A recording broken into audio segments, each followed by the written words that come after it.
LeBron, to start with you, you've been in situations before, up 1-0 in a road arena, expecting that type of desperation.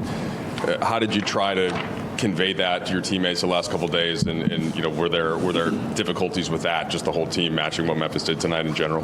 No, I mean, it don't need to be a discussion. I mean, at the end of the day, we understand what a series is all about. I mean, it's not the first to one win or two, it's the first to four. And you got to prepare each and every game. Every game is its own entity, so you got to prepare for that challenge. And I feel like we was prepared tonight.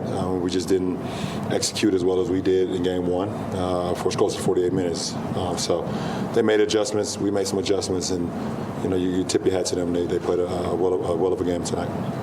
AD, obviously not your typical offensive night. Just wondered what you saw, the way they were defending you, and some of the shots that you were missing. So I took. Just missed them. A lot of shots close to the rim. Normally, make, go in.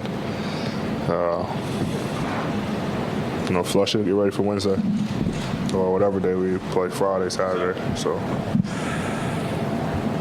LeBron, one of the points that Darvin brought up, thinking in the moment, ways to get things going a little bit more, is playing with more pace, but not just getting up and down the court in transition, but in the half court in terms of setting screens and matching physicality, opening up angles. Do you think that's the type of basketball we'll take against the Grizzlies, considering their makeup as one of the more physical teams?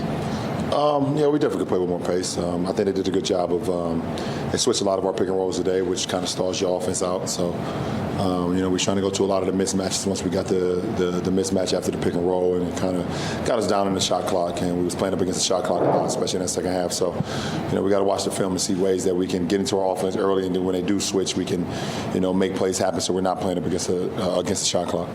D, despite you're not your typical shooting night, and some other guys struggle from the field. 6-point game with 3 minutes to go. What does it tell you about your group that you, despite all the things that weren't going well for you guys tonight, you made it a game, and can you carry that momentum back to game 3? Yeah, we're going to keep fighting no matter what. No matter what type of game we're having, offensively, defensively, individually as a team. We always keep fighting. Like you said, 6-point game, 3 minutes, still had a chance to possibly win the game, and that's all we can ask for, fight. Obviously I have to be better with our group. Can't have a night like I had tonight and expect us to win. But I think we'll look at the film over the next couple of days and be ready for Saturday and make some adjustments and try to get a win at home. AD, we see the cut. Did that have any effect at all after you got kind of hit in the eye in the first half? No. And then early on, from an energy standpoint, both teams got off to really kind of rocky shooting starts. How did that kind of change? Do you think that energy sort of affected you guys, that you were in that position, neither team was making shots, and it felt like you couldn't really gain any ground on them?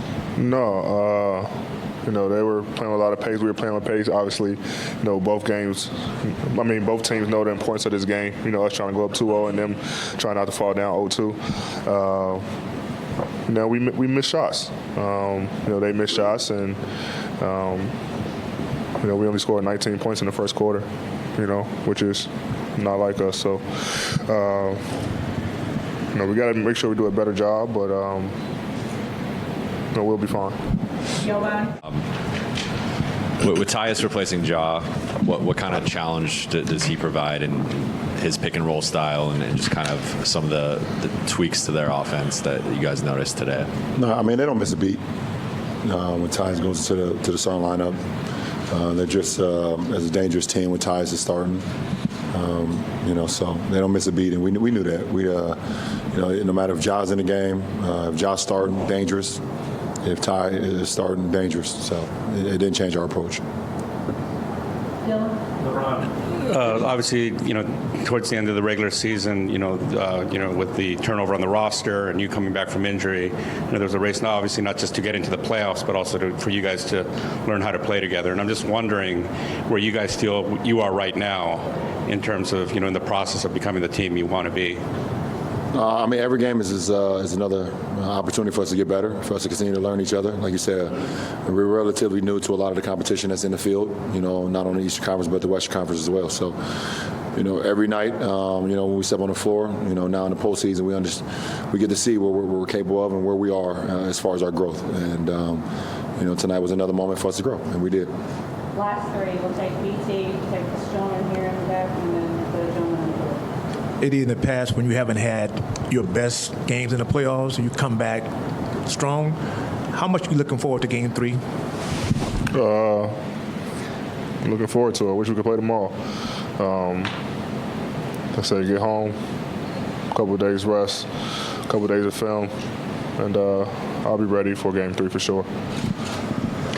LeBron, one more thing on Tyus. As such an unflappable player, really decision maker, as somebody who values each and every possession, knowing how important they are, what can you appreciate about his game in particular? I mean, he's just a true professional. No matter if he's starting, no matter if he's coming off the bench, plays the same style. Like I said before the series started, I think over the last 5 or 6 seasons, he led the league in assist turnover ratio. So to let you know, he's not out there ever making mistakes. And he plays winning basketball. He's been playing winning basketball probably since he was a kid, all the way through high school, through Duke, and so on and so on. So, he's a big time player in our league, and it always shows. It always shows in the stat sheet with him. Last question. LeBron, although you lost this game too, you still have the home court advantage of the whole series. How do you assess the team chemistry right now? Do you think you have reached the best team chemistry, or there are still some space to improve? There's always room to improve, and it's a 1-1 series. Both teams are tied. Both teams feel like they can win on each other's floor, on the opponent's floor. So, it gives us no comfort that we're going home, and we shouldn't feel comfortable going home with a 1-1 tie. Game 3 is the most important game of the series, and if we're not uncomfortable going into that game, they can very easily come in our hometown and our home court and take the series back. So, we, like you said, we got a day tomorrow to regroup, another day on Friday to hit home and zone in on what needs to be done, and on Saturday is back to the 4 lines. What happens in between the 4 lines on the court. So I'm excited about the opportunity to play again, another playoff game, and I believe this is our first game at the house, in front of our fans, ain't it? In the postseason, first time. So I'm excited. I'm excited for that. All right, appreciate it.